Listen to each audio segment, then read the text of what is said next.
ലോക്സഭാ തെരഞ്ഞെടുപ്പിനുള്ള ആദ്യഘട്ട സ്ഥാനാർത്ഥി പട്ടിക ബി.ജെ.പി പ്രഖ്യാപിച്ചു. കേരളത്തിലെ 12 മണ്ഡലങ്ങൾ ഉൾപ്പെടെ 195 മണ്ഡലങ്ങളിലെ സ്ഥാനാർത്ഥികളെയാണ് പ്രഖ്യാപിച്ചത്. പ്രധാനമന്ത്രി നരേന്ദ്രമോദി വാരണാസിയിലും അമിത്ഷാ ഗാന്ധിനഗറിൽ നിന്നും ജനവിധി തേടും. കേന്ദ്രമന്ത്രിമാരായ വി മുരളീധരൻ ആറ്റിങ്ങലിലും രാജീവ് ചന്ദ്രശേഖർ തിരുവനന്തപുരത്തും മത്സരിക്കും. വിവരങ്ങളുമായി ജിഷ്ണു കൃഷ്ണൻ ചേരുന്നുണ്ട്. ജിഷ്ണു, 16 സംസ്ഥാനങ്ങളിലെ 195 സീറ്റുകളിലേക്കുള്ള സ്ഥാനാർത്ഥി പട്ടിക കേരളത്തിലെ 12 മണ്ഡലങ്ങളിലെ സ്ഥാനാർത്ഥികളെ പ്രഖ്യാപിച്ചു. ബി.ജെ.പിയുടെ തെരഞ്ഞെടുപ്പ് ചിത്രം എന്തായാലും ആദ്യഘട്ടത്തിൽ വ്യക്തമായി കഴിഞ്ഞു. എന്താണ് കൂടുതൽ വിവരങ്ങൾ? ലക്ഷ്മി, തെരഞ്ഞെടുപ്പ് പ്രഖ്യാപിച്ചിട്ടില്ലെങ്കിലും ഭാരതം രാജ്യത്തുടനീളം ഈ ലോക്സഭാ തെരഞ്ഞെടുപ്പിന്റെ പ്രചാരണ പ്രവർത്തനങ്ങൾ പ്രചാരണ ചൂടിലേക്ക് ഇറങ്ങുമ്പോൾ ബി.ജെ.പിയുടെ ഭാഗത്തുനിന്ന് ആദ്യ സ്ഥാനാർത്ഥി പട്ടിക പ്രഖ്യാപിച്ചിരിക്കുകയാണ്.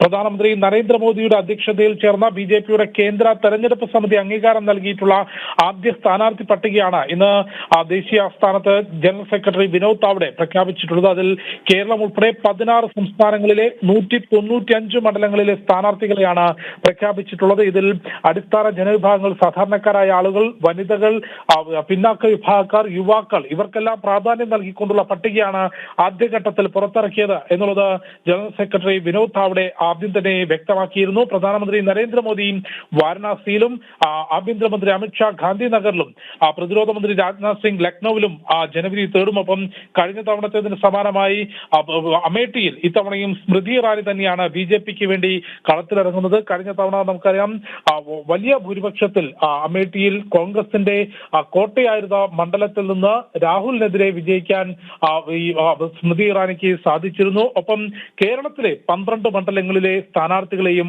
ആദ്യഘട്ടത്തിൽ തന്നെ പ്രഖ്യാപിച്ചിട്ടുണ്ട്. അതിൽ ഏറ്റവും പ്രധാനപ്പെട്ടത് 2 കേന്ദ്രമന്ത്രിമാർ കേരളത്തിൽ ജനവിധി തേടുന്നു എന്നുള്ളത് തന്നെയാണ്. കേന്ദ്രമന്ത്രിമാരായ വി മുരളീധരൻ ആറ്റിങ്ങലിലും രാജീവ് ചന്ദ്രശേഖരൻ തിരുവനന്തപുരത്തും ജനവിധി തേടുന്നുണ്ട്. ഒപ്പം കാസർഗോഡ് നിന്ന് ML. Ashwini, Kannur C Raghunath, Vadakara Praful Krishna, Kozhikode എം.ടി. Ramesh, Malappuram doctor Abdul Salam, പൊന്നാനിയിൽ നിവേദിത സുബ്രഹ്മണ്യം, തൃശൂരിൽ സുരേഷ് ഗോപിയും, പാലക്കാട് സി കൃഷ്ണകുമാർ, ആലപ്പുഴയിൽ ശോഭാ സുരേന്ദ്രനും, പത്തനംതിട്ടയിൽ അനിൽ കെ ആന്റണിയും എന്നിവരാണ് കേരളത്തിലെ ബി.ജെ.പിയുടെ മറ്റ് സ്ഥാനാർത്ഥികൾ. ഒപ്പം ബാക്കി സംസ്ഥാനങ്ങളിലെ ഉത്തർപ്രദേശ് ഉൾപ്പെടെ ഡൽഹി ഉൾപ്പെടെ വിവിധ സംസ്ഥാനങ്ങളിലെ മണ്ഡലങ്ങളിലേക്ക് സ്ഥാനാർത്ഥികളെ പ്രഖ്യാപിച്ചിട്ടുണ്ട്. അതിൽ പ്രമുഖരായത് പരിശോധിക്കുമ്പോൾ ഒന്ന്, ന്യൂഡൽഹിയിൽ മുൻപ് അന്തരിച്ച മുതിർന്ന നേതാവ് സുഷമ സ്വരാജിന്റെ മകൾ സുശ്രീ ബൻസുരി സ്വരാജാണ് ന്യൂഡൽഹി മണ്ഡലത്തിൽ നിന്ന് ബി.ജെ.പിക്ക് വേണ്ടി ജനവിധി തേടുന്നത്. ഗുണയിൽ നിന്ന് ജ്യോതിരാദിത്യ സിന്ധ്യയും വിദിഷയിൽ നിന്ന് മധ്യപ്രദേശിന്റെ മുൻ മുഖ്യമന്ത്രി ശിവരാജ് സിംഗ് ചൗഹാനും ജനവിധി തേടുന്നുണ്ട്. തെലങ്കാനയിൽ ജി കിഷൻ റെഡ്ഡിയും ബണ്ടി സഞ്ജയ് കുമാറും ജനവിധി തേടും.